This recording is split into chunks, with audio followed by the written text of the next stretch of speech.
오늘 하나님께서 우리에게 주시는 말씀은 요한복음 5장 8절부터 16절의 말씀입니다. 요한복음 5장 8절부터 16절의 말씀을 한 절씩 교독하도록 하겠습니다. 제가 먼저 봉독하겠습니다. 예수께서 이르시되 일어나 내 자리를 들고 걸어가라 하시니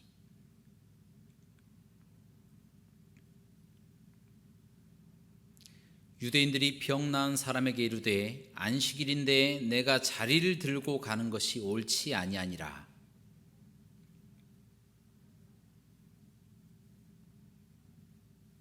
그들이 묻되 너에게 자리를 들고 걸어가라 한 사람이 누구냐 하되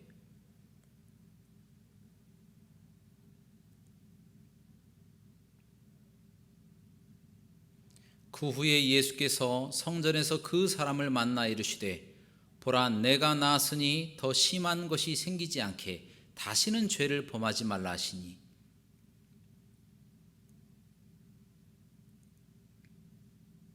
다같이 그러므로 안식일에 이러한 일을 행하신다 하여 유대인들이 예수를 박해하게 된지라.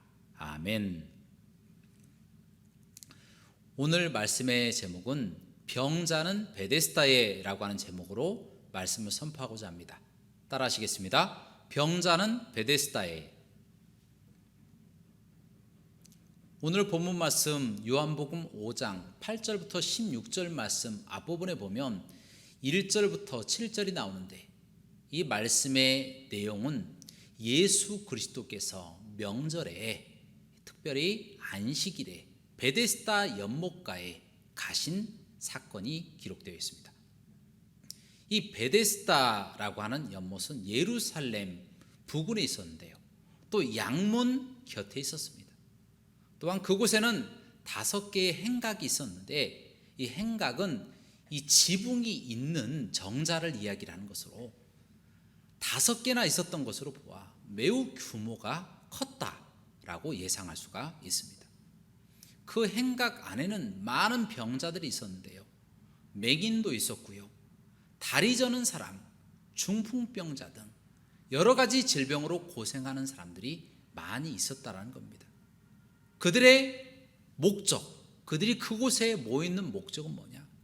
병을 낫기 위함이었다라는 것입니다. 특별히 이 베데스다라고 하는 연못에 사람들이 모여 있었던 이유는 바로 천사가 아주 가끔 베데스다 연못에 내려와 그곳을 휘저어 놓는데요. 그 후에 어떤 병이 걸렸든 가장 먼저 들어가는 사람은 질병이 치료함을 받았기 때문이었다라는 것입니다. 또한 이 베데스다라고 하는 그 이름은 이 베트, 집이라고 하는 이름과 헤세드, 은혜라고 하는 이름의 합성어인데요. 곧 은혜의 집이라고 하는 이름을 가지고 있었다라는 거예요. 그 이름처럼 그곳은 병자를 치유하고 은혜를 나타내는 곳이었다라고 알 수가 있었다는 겁니다. 바로 그곳에 오늘 말씀의 주인공인 38년 된 중풍병자도 함께 누워 있었다라는 것입니다. 여러분, 중풍병이라고 하는 것은요, 이 뇌에 이상이 생기는 질병입니다. 뇌의 혈액 공급량이 줄어들거나 또는 뇌출혈로 인해서 이상이 생기는 것인데요. 그로 인해서 한쪽 부분이 마비가 되거나 또는 심할 경우에는 사지가 마비되고 말도 제대로 못하고 음식 먹는 것도 힘들 정도로 굉장히 중한 병이다라는 거예요. 38년 된 중풍병자는 바로 이 병으로 너무 고통스러웠습니다. 그러나 그 병을 낫고자 하는 열망 때문에 베데스다까지 찾아와서 그곳에 누워 있었다라는 것입니다. 제가 전에 있던 교회에 연세 많으신 분들이 많이 계셨습니다. 제가 그분들을 신방을 했는데요. 신방을 할 때마다 공통적으로 꼭 부탁하는 기도 제목이 있습니다. 그 내용이 무엇이냐면 이 땅에 사는 동안 아프지 않고 평안하게 지내시다가 고통 없이 하나님 부르시는 그날에 할렐루야 영광 돌리며 하나님의 나라에 올라가고 싶으시다라는 것입니다. 그만큼 연세가 많으시면 아픈 곳이 많은 거예요. 예전에는 아프지 않았던 다리도 아프고 무릎도 아프고 허리도 아프고 관절도 아프고 아프지 않은 곳이 없는 겁니다. 저도 부모님을 모시는 입장에서 가슴이 참 아팠습니다. 이 외에도 많은 사람들이 눈 때문에 고생하고 당뇨 때문에 혈압 때문에 또 심할 경우에는 암에 걸려서 또 백혈병에 걸려서 또 어떤 분은 보니까 복합 부위 통증 증후군이라고 하는 희귀병에 걸려서 고통을 많이 당하고 있습니다. 너무 고통이 많은 거예요. 그래서 이분들의 소원이 뭐냐?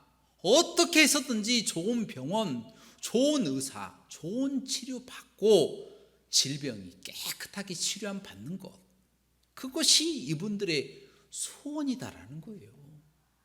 그만큼 병에 걸린 사람들은 간절함이 있는 거예요. 간절함. 이 병이 좀 나았으면 좋겠다. 병에 걸리지 않는 사람은 결코 그 마음을 이해할 수가 없는 겁니다. 바로 그때 예수님이 한 행각에 거의 움직이지 못하는 오늘 말씀의 주인공인 38년 된 중풍병자 앞에 딱 서신 겁니다. 그리고 그 중풍병자에게 이렇게 묻습니다. 네가 낫고자 하느냐? 이렇게 묻습니다. 여러분, 병에 걸린 사람의 소원이 뭡니까? 병이 낫는 거 아닙니까? 나으려고 베데스다 연못 근처에 있지 않았습니까? 이 얼마나 간절하겠습니까? 그러자 이 중풍병자가 대답합니다. 예, 그렇습니다. 저는 병을 낫고 싶습니다. 그런데 베데스다 물이 동할 때 아무도 저를 던져주는 사람이 없어서 못 낫고 있습니다. 이렇게 대답을 했다라는 겁니다. 지금 38년 된 중풍병자는요, 실수한 게 하나 있어요. 베데스다 연못에 기적을 일으키는 천사와는 비교도 안 되는 예수님, 만병의 대의사 되신 예수님께서 찾아오셨는데 그는 여전히 베데스다 연못을 바라보고 있다고 하는 것, 이것이 이 사람의 실수입니다. 여러분, 예수님이 누구십니까? 이 세상 온 우주 만물을 다 만드신 말씀이신 하나님이십니다. 그 능력이 대단하십니다. 우리를 창조하신 분이십니다. 그런데 그분이 병 하나 못 고치겠습니까? 그런데 엉뚱하게 이 38년 된 중풍병자는 예수님을 못 알아보고 나를 베데스다 연못가에 던져주지 않았기 때문에 저는 못 낫고 있습니다 라고 자신의 신세를 한탄하고 있다는 겁니다. 여러분, 그때에 예수님은 주저하지 않고 그 중풍병자에게 이렇게 말씀하십니다. 너는 자리를 들고 일어나 걸으라 라고 말씀하셨어요. 그랬더니 어떠한 일이 벌어집니까? 그대로 이 38년 된 중풍병자가 단 한 번도 일어나 본 적이 없는 그가 자기가 누웠던 자리를 들고 일어나 걷는 겁니다. 할렐루야! 기적이 나타났다는 거예요. 이처럼 질병은 예수님께서 낫게 해주시는 거예요. 사람이 할 수 있는 게 아닙니다. 좋은 병원 가는 것도, 좋은 의사 만나는 것도, 약을 제때 쓰는 것도, 수술이 잘 되는 것도 예수님이 하시는 거예요. 예수님이 치료하지 아니하시면 어느 누구도 고침을 받을 수가 없다라는 겁니다. 여러분, 요즘 코로나가 유행이잖아요. 그런데 코로나 백신이 우리를 살려줄 수 있을 것 같습니까? 물론 살려줄 수 있겠죠. 그런데 문제는요, 아무리 코로나 백신이 약한 바이러스가 들어있다 하더라도 우리 몸속에 있는 이 면역체가 약하면 그 바이러스에도 지고 죽을 수도 있다는 거예요. 곧 우리 몸속에 있는 면역체, 하나님이 만들어주신 이 면역체가 코로나로부터 우리를 지켜주는 것이지, 백신 하나 맞았다고 우리 몸이 치료받는 것은 아니다라는 거예요. 치료는요, 하나님이 하신다라는 겁니다. 그런데 요즘 보면 엉뚱하게 예수님을 무시하는 정치인들이 굉장히 많이 있어요. 기도로 코로나를 막을 수 없다라고 막말하는 정치인도 있더라고요.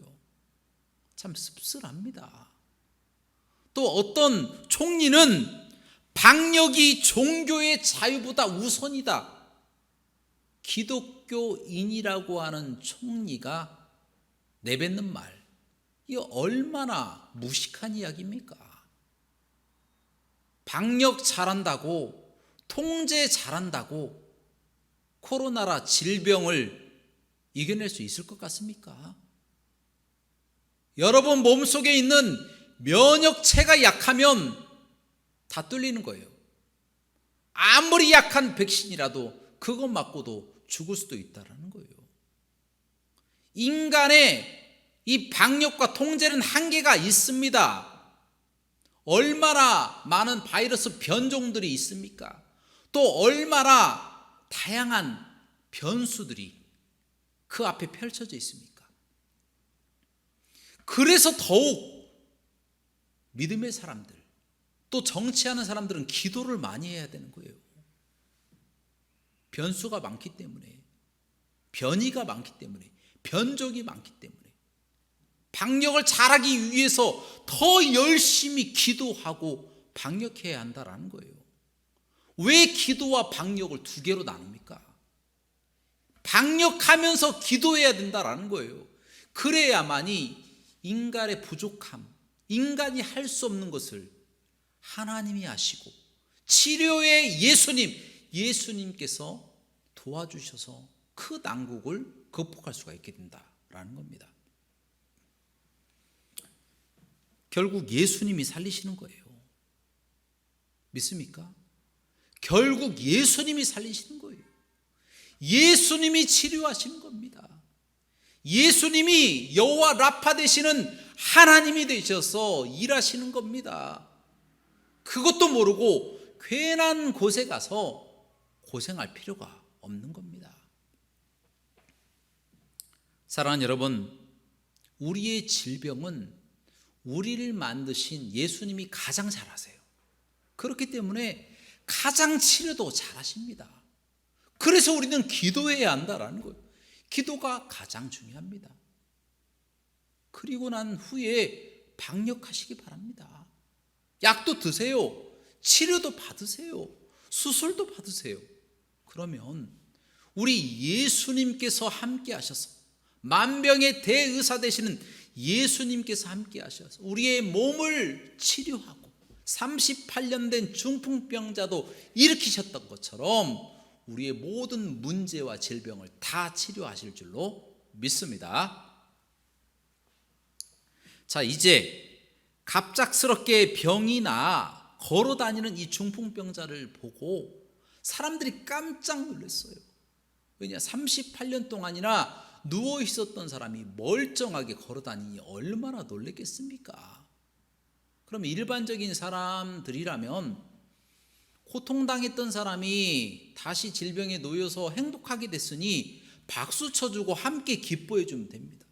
그런데 오늘 말씀에 보니까 유대인들이 참 이상한 반응을 나타냅니다. 이 엉뚱한 반응을 나타냅니다. 어떤 반응입니까? 율법을 가지고 와서 안식일에 너 중풍병자가 병에서 노임받는 것, 그것은 합리적이지 않다, 율법적이지가 않다라고 말하면서 그 사람을 비난합니다. 네가 왜 나았어? 안식일에 왜 고침받았어? 라고 그 사람을 책망했다라는 거예요. 여러분, 병을 낫는 것이 책망받을 일입니까? 이것이 상식적으로 가능한 일입니까? 그런데 유대인들은 병 나은 사람을 책망했을 뿐만 아니라 병을 낫게 한 사람이 누구냐고 그 사람을 추궁하기 시작했다라는 것입니다. 누구긴 누구겠어요? 예수님이시죠. 자, 요한복음에서는 이 유대인이라고 하는 단어가 70번 정도 나옵니다. 그 중에 단 2번을 제외하고는 다 부정적으로 예수님을 대적한 세력으로 나옵니다. 그만큼 유대인들이 예수님을 싫어한 거예요. 예수님을 싫어하는 존재가 있죠. 어떤 존재입니까? 마귀입니다. 마귀도 유대인들처럼 예수님을 정말 싫어합니다. 그래서 예수님을 닮은 제자들도 싫어하고 예수님의 일도 싫어합니다. 기적도 싫어하고 능력도 싫어하고 변화도 싫어하고 기도도 싫어하고 믿음도 싫어합니다. 어떻게 해서든지 예수님 믿는 사람들을 거꾸로뜨리고 넘어뜨려서 예수님 못 믿게 하는 것, 그래서 그 사람들도 자기와 같이 함께 지옥에 들어가는 것, 그것이 마귀의 소원이다라는 거예요. 이 마귀의 소원, 마귀의 분노를 우리가 알아야만이 우리가 경계할 수 있다라는 거예요. 다시 말씀으로 돌아와서, 그러나 아무리 유대인들이 추궁해도 이 중풍병자는 정말 자신을 고치신 분이 누구신지 몰랐어요.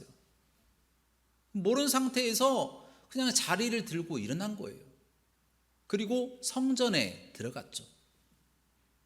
바로 그때에 예수님께서 다시 이 중풍병자에게 찾아오셨어요. 찾아오셔서 이렇게 말씀하십니다. 네가 병에서 나음을 받았는데 앞으로 더 심한 병에 걸리지 않도록 죄를 범하지 말라, 이렇게 말씀하시는 거예요. 이 외연적으로 본다면 말 그대로 병이 이 죄 때문에 왔다라는 말씀입니다.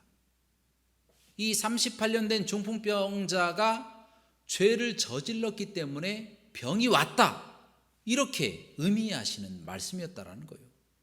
그런데 조금 이상합니다. 왜냐하면 이 38년 동안이나 중풍병으로 고생했던 사람, 그 사람이 죄를 저질렀으면 얼마나 저질렀겠습니까? 설사 죄를 조금 저질렀다 하더라도 정상인보다는 훨씬 더 적게 죄를 저질렀을 것입니다. 그런데도 불구하고 예수님은 자꾸 이 병을 죄와 연관을 시키면서 굳이 꼭 너는 죄를 저지르지 마라, 병에 안 걸리기 위해서 이 부분을 자꾸 연결을 시키려고 하는 이런 뉘앙스를 느낄 수가 있다는 거예요. 그러면 왜 예수님은 굳이 그의 병을 자꾸 이 죄와 연결시키려고 하셨을까요? 그 이유가 무엇이었을까요? 그것은 바로 이 육신의 질병이었던 이 중풍병보다 더 심한 병이 이 38년 된 중풍병자에게 있다라는 것을 아셨기 때문이에요. 그 병이 무엇이에요? 영혼의 불치병입니다. 영혼의 불치병. 사람은요, 누구나 다 이 영혼의 불치병에 다 걸려 있어요. 아담과 하와의 범죄로 인해서 누구든지 다 예수 그리스도를 믿지 않고 있으면 지옥에 들어가야 된다라고 하는 이 영혼의 불치병에 다 걸려 있는 거예요. 예수님은 육신의 질병을 치료하시고 난 후에 두 번째 다시 오셔서 이 영혼의 질병, 예수님을 믿어야만이 치료받을 수 있는 영혼의 질병을 진단하시기 위해서 이 중풍병자를 다시 찾아오셨다는 거예요. 여러분, 인간은 하나님의 형상대로 창조되었지만 인간이 하나님을 배반하고 선악과를 따먹고 이 땅으로 쫓겨 내려왔습니다. 그래서 인간에게는 죽음이 찾아온 것이고 죽음 후에는 심판을 받고 지옥에 들어가서 영벌을 당하는 것이 인간의 운명이었다는 겁니다. 만약 예수 그리스도께서 십자가에서 달려 죽지 아니하시고 그의 몸과 피를 다 흘려주시지 않았으면 우리는 구원받을 수 있는 길이 없었어요. 그러나 예수 그리스도께서 십자가에 못 박혀서 돌아가시고 물과 피를 남김없이 흘려주심으로 우리가 그에 대한 대가로 구원받을 수 있는 길이 열렸다라는 거예요. 그래서 우리가 예수 그리스도를 믿고 천국에 들어가게 된 겁니다. 곧 예수님께서 38년 된 중풍병자를 처음 찾아오셨을 때는 육신의 질병을 치료하기 위해서 찾아오신 것이지만 예수 그리스도께서 두 번째 38년 된 중풍병자를 찾아오신 이유는 죄를 진단하고 죄를 잘라내고 죄를 삭제하고 죄를 예수 그리스도의 피로 치료하기 위함이셨다라는 겁니다. 그래서 그에게 중풍병보다 더 심한 질병인 영혼의 질병, 이 죄를 경고하고 죄를 짓지 말라라고 하셨던 것입니다. 여러분, 이처럼 예수님은 육신뿐 아니라 영혼의 병을 진단하고 치료하신 분이십니다. 믿으십니까? 그런데 만약 예수님이 중풍병자를 한 번만 찾아오셨다면 어땠을까요? 육신의 질병만 치료받았겠죠. 영혼의 질병은 본인이 질병자라고 하는 사실도 잊어버린 채 그냥 죄로 인해서 죽고 영벌을 받게 되는 그와 같은 상황에 처하게 되어버린다는 거예요. 사랑하는 여러분, 이처럼 예수님은 어떻게 해서든지 누구든지 다 구원받기를 원하시기 때문에 찾아가시는 거예요. 세심하게 인간을 사랑하시기 때문에 그 누구라도 예수 그리스도를 믿을 수 있는 기회를 주신다라는 거예요. 그래서 우리의 상태를 진단하시고 우리가 죄인이다라고 하는 것을 깨닫게 해주시는 분이 예수님이십니다. 그런데 이 사실을 모르고 살아가는 사람들이 너무나도 많습니다. 그렇게 예수 그리스도를 알지 못하는 비복음을 가지고 살아가는 사람들에게 하나님의 복음을 선포하는 사람이 되어야 된다라는 거예요. 우리가 그들에게 복음을 선포하지 않으면 어느 누구도 복음을 깨닫지 못하고 영벌에 들어가 영혼의 불치병으로 죽게 되어진다라는 것입니다. 그러므로 우리는 그들에게 복음을 선포하고 그들을 위해서 기도해 주시기를 주님의 이름으로 축원합니다. 자, 마지막으로 이제 중풍병자는 어떻게 되었을까요? 결국 이 중풍병자는 다시 찾아오신 예수님을 받아들였어요. 자신이 죄인인 것을 깨닫고 인정하고 예수 그리스도를 유대인들에게 나를 고치신 분은 예수 그리스도시다 라고 복음을 선포하는 전도자가 되었다라는 것입니다. 여러분, 여기에서 매우 중요한 영적 교훈이 있습니다. 그것은 바로 치료는 인정할 때 시작이 되어진다라는 겁니다. 자, 따라 하시도록 하겠습니다. 치료는 인정할 때 시작된다. 제가 얼마 전에 이 영상을 하나 보게 되었는데요. 이 비 오는 날의 수채화라고 하는 이 영화 음악을 작사하고 작곡한 이 강인원 씨에 대한 영상이었습니다. 여러분, 이 노래 아시죠? 제가 유행가를 다 부를 수는 없고 앞부분만 잠깐 부르면 빗방울 떨어지는 거기까지만 부르도록 하겠습니다. 그런데 이 노래를 작사하고 작곡하고 80년대에 싱어송라이터로 굉장히 유명했던 분이 바로 이 강인원 씨인데요. 이분도 기독교인입니다. 그런데 이 분이 갑자기 이 TV에서 사라졌어요. 음악계에서 사라졌습니다. 그런데 나중에 보니까 이 분이 시골에 내려가서 약초를 뜯어먹고 또 양파를 이 밥솥에 집어넣고 양파밥을 해서 먹고 오는 거예요. 맛이 별로 없겠죠. 그런데 알고 봤더니 이분이 한참 가수로 잘 나갔을 때에 이 갑상샘 암이 걸린 거예요. 또 방광암이 걸린 거예요. 그래서 2번이나 수술을 받고 시골에서 10년 동안이나 요양을 했던 것입니다. 여러분, 한참 잘 나갔을 때인데요, 이분은 본인이 살아야겠다라고 하는 것을 깨달은 거죠. 아무리 인기가 좋으면 뭐합니까? 생명을 잃어버리면 소용이 없지 않습니까? 그래서 이분은 인기를 내려놓고 자신이 환자인 것을 인정하고 시골로 내려갔다라는 것입니다. 여러분, 이처럼 육신의 질병의 치료는요, 인정할 때 내가 환자다라고 하는 것, 질병자다라고 하는 것을 인정할 때 비로소 치료가 시작된다는 거예요. 물론 처음에는 이 청천벽력 같은 선고가 떨어졌을 때에 굉장히 무서웠겠죠. 인정하고 싶지 않은 현실이었겠죠. 그러나 시간이 조금 지나면 그것을 받아들이는 때가 온다는 거예요. 바로 그때부터 치료가 시작된다라는 것입니다. 그런데 놀랍게도 영혼의 질병도 똑같습니다. 치료는요, 내가 죄인이다 라고 하는 것을 인정할 때 시작이 된다는 거예요. 아무리 본인 스스로 죄인이 아니라고 우긴다? 그렇다고 죄인이 안 되는 것은 아니다라는 거예요. 죄인이 되는 거예요. 우린 다 죄인이죠. 죄 때문에 지옥에 들어갈 수밖에 없는 죄인이죠. 그 사실을 아무리 부인하고 아무리 부정하고 외면한다고 하더라도 그 사실이 변화되는 것은 아니다라는 거예요. 그런데 어떤 분들은 끝까지 자신이 죄인이 아니라고 우기는 사람들이 있어요. 내가 무슨 죄를 저질렀는데요? 내가 왜 죄인인데요? 그렇게 우기는 경우가 많이 있다라는 거예요. 그런 사람은요, 주의 강력한 말씀에는 변화될 방법이 없습니다. 주의 강력한 말씀이 들어가야만이 그 사람이 변화가 되는 거예요. 사람의 힘으로는 불가능한 거예요.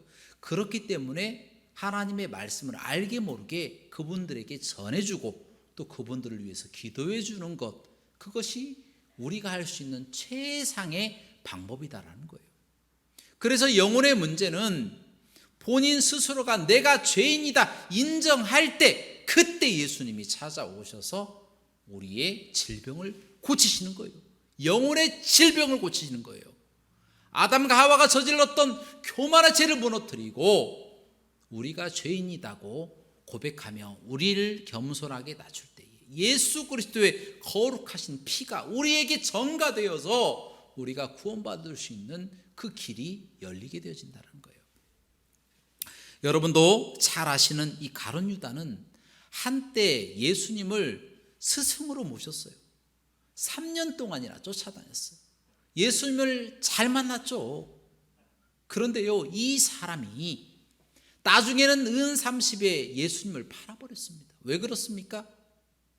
스승 대신 예수님은 만났어도 자신의 영혼의 질병을 치료하시는 예수님은 만나지 못했기 때문이다라는 거예요. 그러나 똑같이 가룟 유다처럼 예수님을 배반한 베드로는 스승으로는 예수님을 만났지만 영혼의 치료자를 만나지 못했지만 나중에는 만나잖아요. 나중에는 다시 만나잖아요. 베드로야, 네가 나를 사랑하느냐? 예수님께서 계속 물어보시잖아요. 그때 베드로가 변화되어서 예수님을 영혼의 치료자로 받아들이자 그의 영혼이 치료되고 나중에는 이 육신의 이 고통과 이 육신의 즐거움을 다 내려버리고 십자가에 거꾸로 매달려서 순교하게 되었다는 겁니다. 사랑하는 여러분, 이처럼 예수님을 인정해야만이 예수님을 만날 수가 있는 거예요. 예수님께서 우리의 죄를 없애시고 대신 자신의 몸과 피를 줄 수가 있는 거예요. 언제예요? 우리가 죄인이라고 하는 사실을 인정할 때, 예수님 앞에 겸손하게 엎드릴 때, 우리가 예수 그리스도 밖에 구원의 길이 없다라고 고백할 때 예수님께서 우리의 주가 되시고 우리 속에서 역사하셔서 우리가 구원받을 수가 있다는 겁니다. 사랑하는 여러분, 오늘 우리는 병자들이 병을 낫고자 모여있는 베데스다라고 하는 연못의 이야기를 듣게 되었습니다. 여러분, 이 이야기 속에 이 병자들은요, 병을 치료하기 위해서 그곳에 모였지만 그 베데스다보다 훨씬 더 치료의 능력이 있으시고 비교조차 되지 않는 만병의 대의사 되신 예수님을 못 알아보고 있다는 이 사실, 이 모습 속에서 우리는 현재 예수 그리스도의 복음이 온 방방 곳곳에 다 퍼져 있고 복음이 선포되는데도 불구하고 굳고 외면하고 예수 그리스도를 믿지 않고 교회에 다니지 않는, 세상만 향해 달려나가는 그 사람들의 모습으로 보이게 되었다는 겁니다. 많은 사람들이 세상만 추종해 나가는 거예요. 베데스다, 별것 아닌 이 연못에 관심을 가진 이 병자들의 모습처럼 세상 사람들이 자신이 영혼의 불치병에 걸려서 죽어가고 있다라고 하는 이 사실을 모르고 있다라는 거예요. 그렇기 때문에 우리 믿음의 사람들, 먼저 예수 그리스도를 믿는 우리 믿음의 사람들은 그들이 불치병에 걸려서 죽지 않도록 그들에게 복음을 선포해야 된다는 거예요. 만병의 대의사 되신 우리 예수님, 육신과 영혼의 고통을 다 치료하실 수 있는 그 예수님을 그들에게 소개시켜줘야 된다는 거예요. 그것이 바로 복음이고, 복음을 선포하는 우리가 바로 전도자가 되어진다는 겁니다.